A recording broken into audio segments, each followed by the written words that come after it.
আজকের পর থেকে দিদির একটা নতুন জীবন শুরু হলো। এটাই চাইবো দিদি যেন নতুন জীবনে নতুন মানুষদেরকে নিয়ে খুব ভালো থাকতে পারে। নমস্কার, আমি দেবলীনা। আমার চ্যানেল সিম্পল লীনাতে আপনাদের আরও একবার স্বাগত জানিয়ে আজকের ব্লগটা শুরু করতে চলেছি।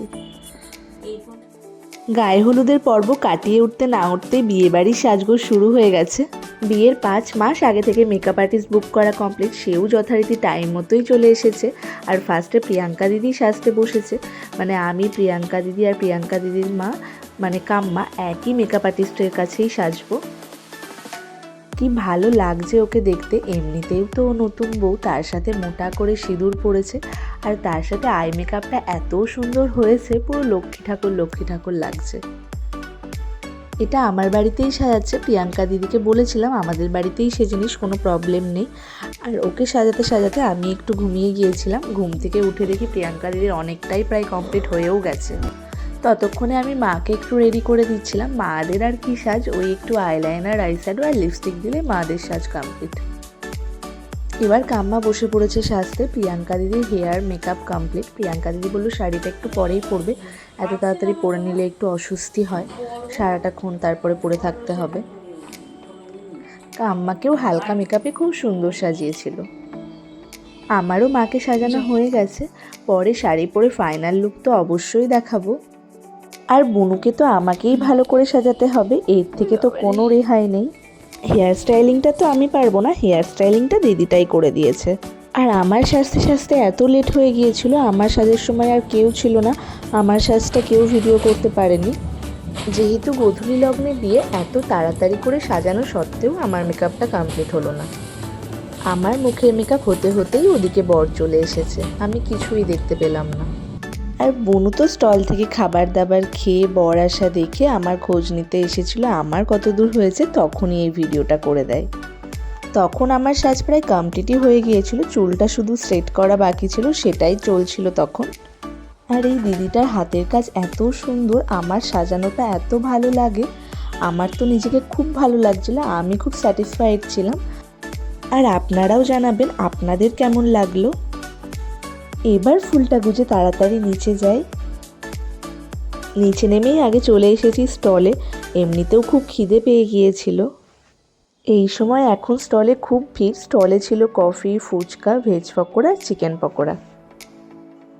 আর এই সব কিছুর মধ্যে আমার সবচেয়ে বেশি তখন খেতে ইচ্ছে করছিল চিকেন পকোড়া, তাই সেই স্টলেই লাইন দিয়েছিলাম। আর এই যে মায়ের সম্পূর্ণ সাজ, গেটটাও আপনাদের সাথে একটু শেয়ার করে নিই। গেটটা ঠিক এভাবেই সাজানো হয়েছিল, আর গেটে ঢুকেই ডান দিকে পরপর স্টলগুলো বসানো হয়েছিল। আর আমার এখন আর বিয়ের কাছে যাওয়ার অত তাড়াও নেই। আমার সাজতে সাজতে বর আসা, মালা বদল, শুভদৃষ্টি সব হয়ে গেছে। এখন তো মন্ত্র, যজ্ঞ এসব হয়তো হচ্ছে। এই স্টার্টারটা খেয়ে এখন উপরে যাব। এই যে প্রিয়াঙ্কা দিদির এটা ফুল লুক, আর আমার সঙ্গীটাকেও একটু দেখায়। আমাদের গ্রুপের সবারই তো বিয়ে হয়ে গেল, আর একজন যে বাকি আছে সে তো এক্সামের কারণে আসতে পারেনি, তাই আমার সোনাটাকেই সঙ্গী করতে হয়েছে। এবার চলে এসেছি ওপরে, দিদিদের ছাদেই বিয়েটা হচ্ছে। দিদিকে কি মিষ্টি লাগছে দেখতে, এত সুন্দর হয়েছে সাজটা, আর বউ সাজে মুখটা কি ভালো লাগছে দেখতে। আমি তো ওপরে এসে কিছুক্ষণ দিদিকেই দেখছিলাম। আর এই যে আমাদের জামাইবাবু খুব মনোযোগ দিয়ে বিয়ের নিয়মকানুন করছে। এখনও যজ্ঞ শেষ হয়নি, সিঁদুরদান হওয়ার আগে যে এসে পৌঁছাতে পেরেছি এটাই আমার কাছে অনেক। এত সাত সকালে লগ্ন, রাতের দিকে লগ্নটা থাকলে না টাইমিংটা খুব ঠিকঠাক হয়। গোধূলি লগ্নে বিয়ে হলে কোণে একা একা কোনো সিঙ্গেল ফটোই তুলতে পারে না, আর সেজে গুজে এসেই বিয়েতে বসে পড়তে হয়, কোনো গেস্ট অ্যাটেন্ড করতে পারে না। আর কাছের মানুষটা সেজে গুজে এসে পৌঁছাতে পারে না সেটা নয়, বাদই দিলাম। এবার যজ্ঞের আগুনে যে খড়ি ঢালার নিয়মটা সেটাই হচ্ছে এখন। এই রিচুয়ালসটার কি নাম এখন ঠিক মনে পড়ছে না। এই পোজে কিন্তু ফটোগুলো খুব ভালো আসে। বিয়েটা দেখছিলাম আর ভাবছিলাম সৈঙ্কা দিদিরও বিয়ে হয়ে যাচ্ছে। সবকটা দিদির মধ্যে এই দিদিটার সাথে আমার একটা আলাদাই মিল ছিল। আর লাস্ট ইয়ার পর্যন্তও আমরা কত মজা করেছি, কত ঘুরেছি। দিদি বলেছে বিয়ের পরও আমাদের সাথে ঘুরতে যাবে, আড্ডা মারবে, কিন্তু যতই যে যাই বলুক বিয়ের পর কিন্তু সেই ফ্রিডমটা কখনোই থাকে না। এবার চলে এসেছে সেই প্রতীক্ষিত মুহূর্ত, যার জন্য সবাই তো অপেক্ষা করেইছে, আর সব থেকে বেশি যারা অপেক্ষা করেছে তারা হলো এই দুজন। প্রায় 10 বছর একসাথে পথ চলার পর আজকের দিনটা হয়তো দেখতে পাচ্ছে তারা। এখনকার এই ভাঙা গড়ার দিনে এমন পূর্ণতা দেখতে কিন্তু খুব ভালো লাগে।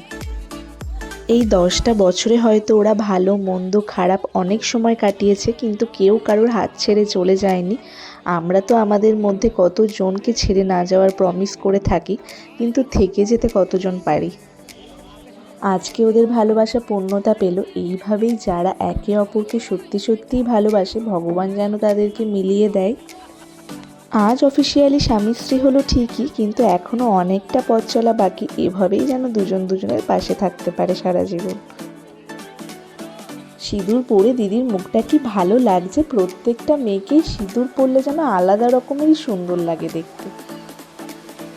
এবার মুখে ওর খুশিটা দেখুন, খুশি যেন আর ধরছে না। সব রকম নিয়মকানুন তো হলো, আর ফটো তোলার জন্য তো আলাদা রকম কিছু প্রিপারেশান নিতেই হয়। সিঁদুরটা যেহেতু না দেখেই পরাতে হয়, তাই সবার পরানোটা ঠিকঠাক হয় না, খুব কম জনারই পরানোটা ঠিকঠাক হয়। দিদির পরানোটা যেমন ঠিকঠাকই হয়েছে, কিন্তু সিঁথিটা ভরাট হয়নি। নিয়মকানুন পালন করার সাথে সাথে এখনকার সময় ভালো ফটো আসাটাও যেহেতু ভীষণভাবে জরুরি, আর পুরো বিয়েটা জুড়ে এটাই যেহেতু সবচেয়ে বিগ মুভমেন্ট, এই সময়কার কিছু ভালো ভালো ফটো তো অবশ্যই জরুরি। তাই জিজু একেবারে হাত দিয়েই পুরো সিঁথিতে সিঁদুরটা পরিয়ে দিল। এইবার একদম কমপ্লিট লুকটা হলো। এই দিকে রান্না হচ্ছে, সেটাও আপনাদেরকে একটু দেখিয়ে দিই। যেহেতু আমাদের সব কাকা জ্যাঠাদের পাশাপাশিই বাড়ি, তাই ছাদগুলোও জয়েন্ট করা। বিয়ে কমপ্লিট, বিয়ের পর যেসব নিয়মকানুন আছে সেগুলো চলছে ওদিকে, আর এই দিকে এখন ফটো তোলার ধুম লেগেছে সবার। যা পরিস্থিতি দেখছি, আমাদের এখন এখানে চান্স পাওয়া কোনোভাবেই সম্ভব না। আবারও সেই একই রিলসের জন্য সবাই যার যার পজিশানে দাঁড়িয়ে পড়েছি। সবাইকে অন্য সময় খুঁজে পাওয়া যাক বা না যাক, রিলস করার সময় কিন্তু সবাইকে এক জায়গায় পাওয়া যাচ্ছে বেশ। আমাদের রিলস তো কমপ্লিট হলো, এটা বাচ্চাদেরকে নিয়ে একটা রিলস করা হয়েছিল, তারই শ্যুট চলছে। বিয়ে করে উঠতে না উঠতেই যেসব রিলসের শ্যুটগুলো করার ছিল সেগুলো ওদেরকে দিয়ে কমপ্লিট করানো হয়েছে। কি অত্যাচার ওদের ওপর। অনেক হয়েছে এসব, এখন কনের খুব খিদে পেয়ে গেছে। কনে ফুচকা খেতে খুব ভালোবাসে, সারাদিন কিছু খাক বা না খাক বিয়ের শেষেই একদম ফুচকা মুখে ভরে নিচ্ছে। এবার এক এক করে চলছে সবার সাথে ফটোশ্যুট। বিয়ে আগে হয়ে কিন্তু একটা জিনিস ভালো হয়েছে, না খেয়ে আর থাকতে হচ্ছে না, বিয়ের পর তো যা ইচ্ছা খাওয়া যায়। বিয়ে যেহেতু গোধূলি লগ্নেই হয়ে গেছে, সেহেতু অনেকটা টাইম পাওয়া গেছে, তাই বোনরা কিছু নাচ তুলে রেখেছিল, সেগুলোই হবে।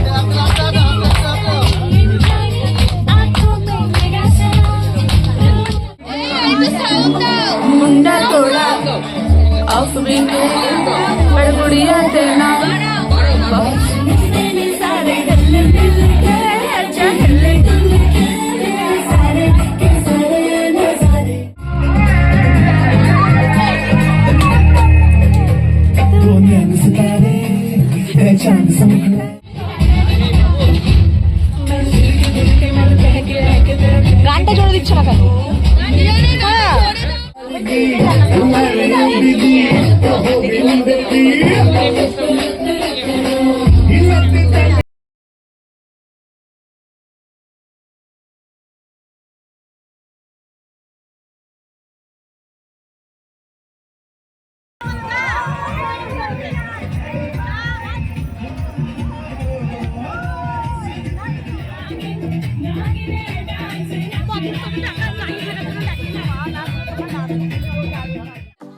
শেষে বর বউ সবাই মিলে নেচে নিয়েছি, খুবই মজা হলো।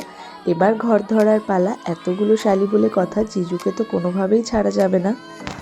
এই নিয়েই চলছে এখন, দেখা যাক কততে গিয়ে আটকায়। এমন অনেক বোন থাকলে ঘর ধরা বা জিজুর জুতো লোকানো এগুলোতে কিন্তু খুব মজা হয়। দলটা ভারী থাকলে ঝগড়া করতে, তার সাথে আদায় করতেও বেশ সুবিধা হয়। এত ঝগড়া ঝামেলার পর শেষে গিয়ে 4000 টাকায় আটকেছে। যা পাওয়া গেছে সেটাই ভালো, আর কি করা যাবে। তাও ঢুকতে দেওয়া হচ্ছিল না, তারপর ওরা ঠেলে গুজে একদম ঘরের ভেতরে ঢুকে যায়। প্রত্যেকটা দিদির বিয়েতেই ঘর ধরা নিয়ে কিন্তু খুব মজা হয়েছে। যা চাওয়া গেছে তা হয়তো পাওয়া যায়নি, কিন্তু মজাটা খুব হয়েছে। আর আমাদের গলার চিৎকারটা একবার শুনুন, কিছু না দিয়ে কি পারে, কিছু তো দিতেই হবে। 4,000 টাকা বলে ঠেলে বুঝে ঘরের ভেতরে ঢুকে গিয়েছিল। তারপরে দেখা যাচ্ছে 2,000 টাকা দিয়েছে, কিন্তু পরে আরও 2,000 টাকা দিয়ে দিয়েছিল। কিন্তু এবার চলে এসেছি খেতে, অনেকটাই রাত হয়ে গিয়েছে। এত মজার মধ্যে খাওয়ার কথাটা ভুলেই গিয়েছিলাম। পরে বাবা গিয়ে ডেকে নিয়ে এলো আমাদেরকে। এই ব্যাচে সবাই প্রায় বাড়ির লোকেরাই বসেছি আমরা। খাওয়া দাওয়ার প্যান্ডেলটাও ছাদেই হয়েছে। এই প্যান্ডেলটাও আরও একটা কাকার বাড়ির ছাদে হয়েছে। ফার্স্টেই মেনুতে ছিল স্যালাড, মাছের চপ,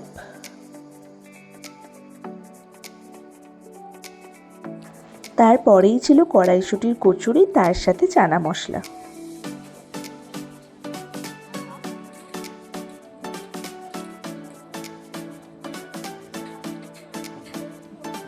তারপরে একেবারে চলে এসেছি মাটন কষা, তার সাথে গরম ভাত নিয়ে।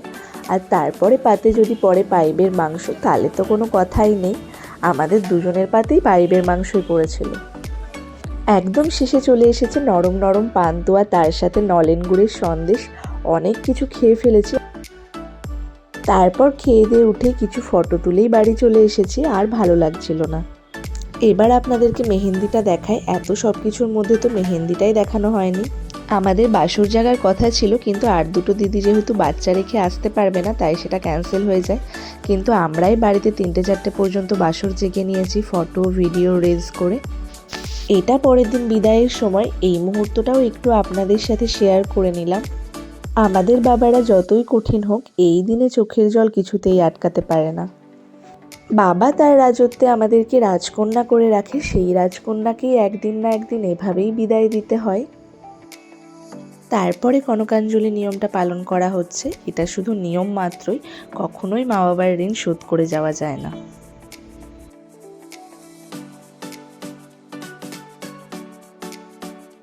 এবার দিদি চলল শ্বশুর বাড়ি, সাথে আমরা সবাই যাব। দিদির শ্বশুর বাড়ি যেহেতু কাছে, তাই বাজনা করা হয়েছে। আমরা নাচতে নাচতে গিয়ে ওকে ওর শ্বশুর বাড়িতে দিয়ে আসবো। বাজনাটা এই জন্যই করা হয়েছে, বিদায়টা যেন কান্নাকাটির মধ্যে দিয়ে না হয়, বিদায়টা যেন হাসি মুখেই হয়। তাও কি আজকের দিনে চোখের জল মানে, একটু তো কান্নাকাটি হবেই। আমরা এবার চলে এসেছি একদম দিদির শ্বশুরবাড়ির গেটের সামনে। তো আজকের মতো ব্লগটা এখানেই শেষ করলাম। আপনাদের যদি ব্লগটা ভালো লেগে থাকে, লাইক, কমেন্ট অ্যান্ড শেয়ার করবেন, সাবস্ক্রাইব করতে ভুলবেন না। আবার দেখা হচ্ছে নতুন কোনো ব্লগ নিয়ে। ততক্ষণের জন্য টাটা।